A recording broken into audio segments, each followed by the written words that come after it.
The views and opinions expressed in this podcast are only reflective of those of the host Ryan Frederick and any guest that may be acting as a co-host. These views and opinions are not reflective of any external group that the host or co-host are affiliated with.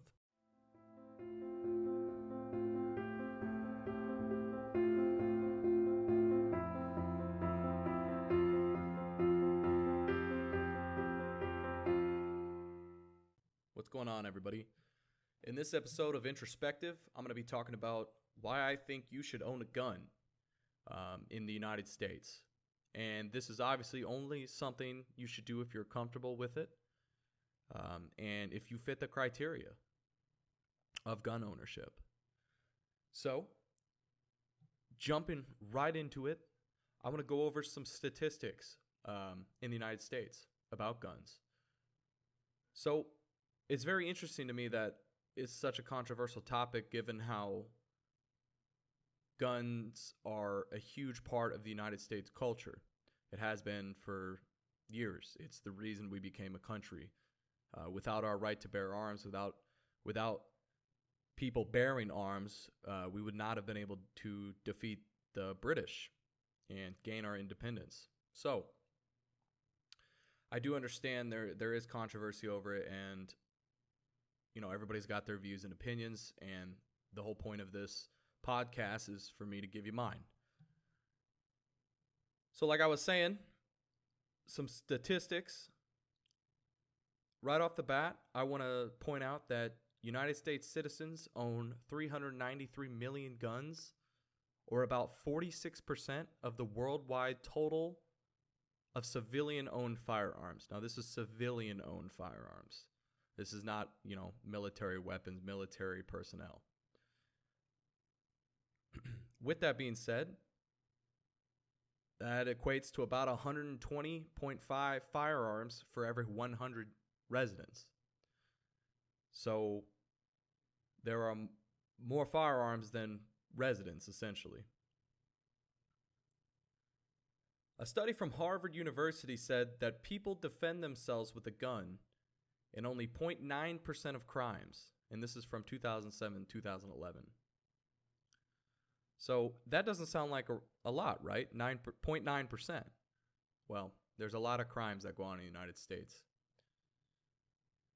There's another study done by criminologists that believe that there are between 2.2 to 2.5 million defensive gun uses annually. Now, this could be anything from using your gun as a scare tactic in defense or shooting but not killing or hitting anyone. So this doesn't necessarily mean that because a gun was used in a defensive situation that the person was killed, or anybody was killed for that matter. So I read you these statistics because it's evident that guns are everywhere in the United States. They're all over the place. Anybody could have one at any time. There's plenty of guns to go around. There's more guns than people, like I said. So I want to jump into the main reason I believe you should own a firearm. And the main reason is to protect yourself and your family. You don't want to show up to a gunfight with your fists. Now, there are people that'll argue that, well, I'm trained in jiu-jitsu or, self-defense, mixed martial arts. Well, that can help in certain situations, but there are other situations where that won't mean anything because the person has a gun and you can use a gun from range. You don't have to be close up. So going at it, I want to talk about home defense. Home defense is a huge reason why I personally own a firearm. The U.S. Department of Justice states that in 7% of home burglaries, a household member experiences some form of violence, which means that in 7% of these home burglaries, you can be harmed in some way. Many burglaries do not, the assailants don't have firearms even on them. That doesn't mean they can't do you harm.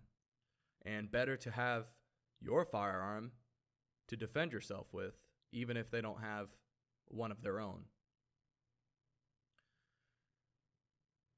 84% of home burglaries are done by people who are in deep poverty and as a means of last resort. So these are going to be very desperate people, people that need money and they need it at any cost. So it's very important, in my opinion, to own a firearm because of this. Although, burglaries are decreasing almost every year with advanced technology and home security. It's causing burglaries to go down every year. That doesn't mean that you don't need the gun. The whole idea of owning a gun is to need it when you need it. And if you never need it, then that's great. That's perfect. That's the perfect situation. But if there's just one time in your entire life where you do need it to protect yourself or your family, and you don't have it, that can change your life or end it. Who knows?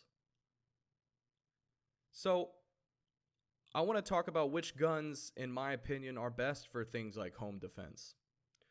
While any gun can be useful in break-ins, the best gun, in my opinion, would be an AR-15. If I didn't have an AR-15, my next bet would be a high-capacity shotgun, one that holds between 6 to 10 rounds. Now, you're probably wondering why. Why these two weapons? Well, there's a couple reasons. Handguns, with proper training, can be great home defense weapons. Now, you can be easily disarmed with a handgun, and they're extremely light and sometimes hard to shoot with the amount of kick some of them have. It depends on the gun, obviously, but so if you're the average Joe, and let's say you go to the shooting range and you practice shooting your gun once a month, that's more than most people do who own guns, which is, not good, but you go once a month. Well, you get comfortable with your gun, you get comfortable with your handgun, but the whole idea is that it's a small weapon. It doesn't have as much killing power as people think. Unless you shoot someone in the head or in the heart directly, they're not going to stop. They're not just going to drop like you see in the movies. That's not normally how it works. So I think an AR-15 is the best home defense weapon because it's a fairly maneuverable weapon. It's not super heavy for a rifle, and you can learn to maneuver it very well. The controls, such as your safety, your mag release, and your trigger, are all positioned very well, very tactically. There is a low recoil for a rifle, which helps with control under stress. You also have 2 points of contact, your shoulder, 3 points of contact even, sorry. You have your 2 hands and your shoulder. That allows you to brace under stress, help with control. AR-15s are known for their being able to customize them. So things such as a light can be easily added to one. The big one for me is that most AR-15s, depending on where you live, but most will have a 30-round capacity magazine. Now, this ensures almost always superior firepower. In case, let's say, for instance, there's multiple attackers in this situation. I mean, I couldn't find a statistic for how many burglaries happen with multiple assailants, but I'm sure it happens often where there are at least 2 people. So having 30 rounds can be a blessing if they're out to hurt you. And the other big thing with an AR-15 is the bullet damage is very significant. It tears you up if you get shot with one. So again, you still want to aim for the heart or head if you can, but 3 rounds with an AR-15 is gonna stop someone more than 3 rounds with a 9mm handgun or even a 45. So now the other option is a shotgun.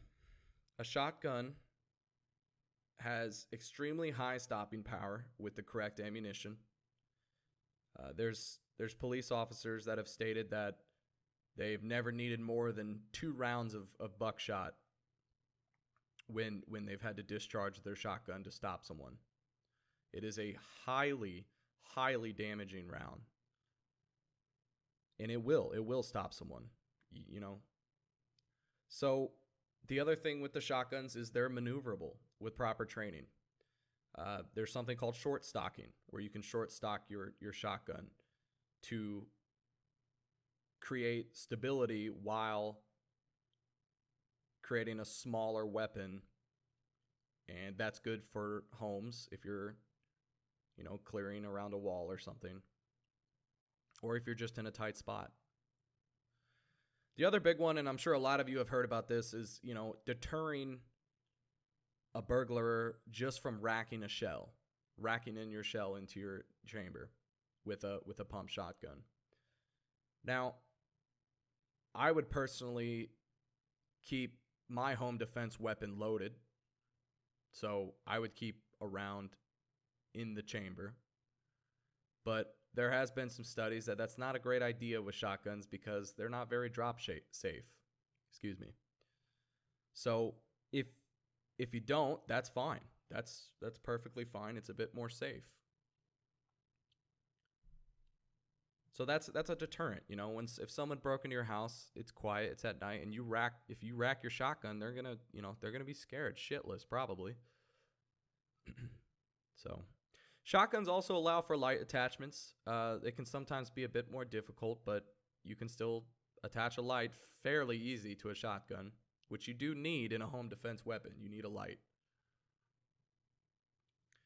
And like the AR-15, they're harder to be disarmed from.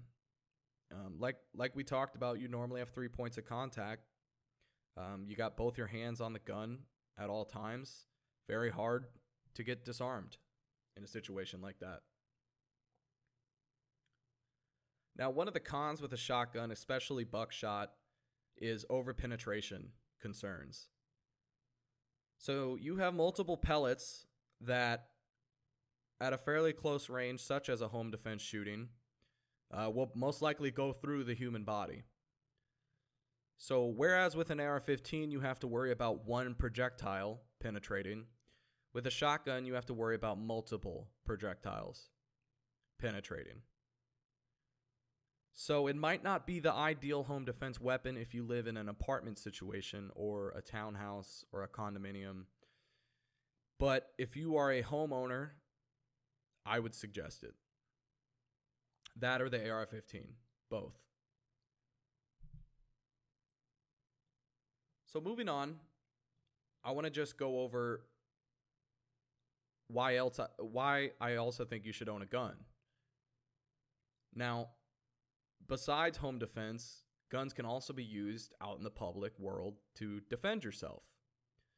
Now, I want to say, if you're gonna do that, then you need to get proper training and train with the weapon and be extremely comfortable with it. You need to abide by your local and federal laws, such as getting a concealed carry permit, need be, depending on the state you're in. And for the love of God, never open carry. If you're gonna carry in public, conceal your weapon. If you're going to open carry, you're an immediate target. You're an immediate target out in the world. So conceal if you're going to carry. Couple situations, there's some reasons you would need a gun out in the public world. Normally it's less likely, but if you are attacked for whatever reason and you've retreated and you can no longer retreat, so you stand your ground, such as the stand your ground laws. You can then, if you feel like your life is in danger, immediate danger, you can use deadly force. Now remember, this is after after you have retreated, used all possible means of retreating. Doesn't mean just because someone punches you, you can shoot them in the head. Now, although unlikely, you could potentially stop a mass shooting if you're a gun carrier and if you're trained.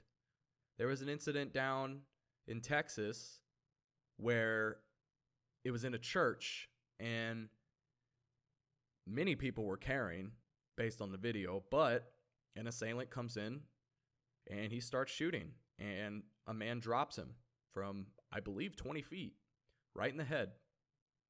And if that man didn't have that gun, who knows how many more people would have died. So it can be beneficial to have one out in public. It's less likely that you'll need it. But like I said earlier, if you just need it one time in your entire life, then it's worth it. It's worth the hours upon hours of training. It's worth the money that you spend on training. It's worth it because, you could be killed. I know this isn't the case for many countries that, are not the United States, because many countries have a lot stricter gun laws. And many countries have better, public servants, such as safety officers, police officers. Now, we live in a gun culture in the United States. There's no changing that. I don't believe that will ever change. There will always, always, always be people that want to own firearms and feel that it is their right, their human right to protect themselves with firearms. Now, I personally, and this is my opinion, I want to reiterate that, I do believe we need, proper gun safety laws, such as more in-depth background checks and mental health screenings. I believe that it is too easy in a lot of states to just buy a firearm. I bought my first firearm at 19, and it was completely legally done, and it was very, very easy. Now, I believe that even with proper gun laws, better background checks, and mental health screenings, there will be millions of people with weapons in the United States. Millions. And they're not all good people. That includes bad people. People that may want to harm you or your family. So, that is why I believe you should be a gun owner.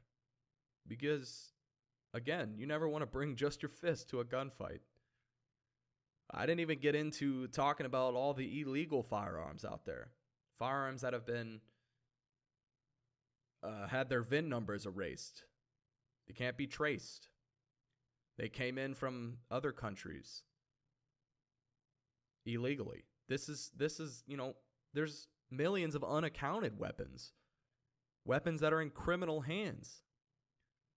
So you don't want to be left defenseless in a country where there's more guns than people. So that's my thought on owning a gun in the United States of America. I think it's almost a necessity. And a lot of people are going to disagree with that. And a lot of people who have had personally bad experiences with firearms are going to disagree with that, and that's okay. And I understand. I understand why people will disagree with what I'm saying. But this is why I own a gun, and this is why I think other people should too. So go ahead and drop your thoughts in the comments if they're available. Let me know what you think. I want to know what other people think about this. This is highly controversial, so it'd be good to know. I want to create a discussion. But all right, guys, that's it for this episode 2 of Introspective. Again, thank you all for listening and tuning in, and I'll see you guys next week.